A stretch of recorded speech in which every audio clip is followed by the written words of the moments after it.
ચલ મારી વાલી, તું ધંધો અમાડ, હું જઉં છું રિક્ષા લઈને. હા, તારી લાઈફ જ મસ્ત છે. મસ્ત સીટ ઉપર બેહીને આખા અમદાવાદમાં ફરવાનું અને મારી લાઈફ જો આખો ઘરનું કામ કરવાનું. કામ પતી જાય પછી આ તડકામાં ધંધા ઉપર ઊભો રહી જવાનો. હે ભગવાન, મારી તો કિસ્મત ફૂટી જી. ઓ, તને રિક્ષાની લાઈન બહુ આસાન લાગે છે?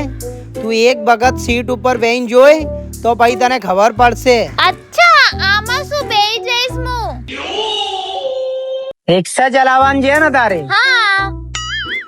ગાડી બંધ થઈ જાય તો તને ધક્કો મારવા આવડે છે? અને રિક્ષાના ટાયર પંચર થઈ જાય તો તને ટાયર બદલતા આવડે છે? નહીં. અને ગાડી કઈ અચાનક થી ગાડીમાં ફોલ્ડ આવી જાય તો તને ગાડી ઊંધી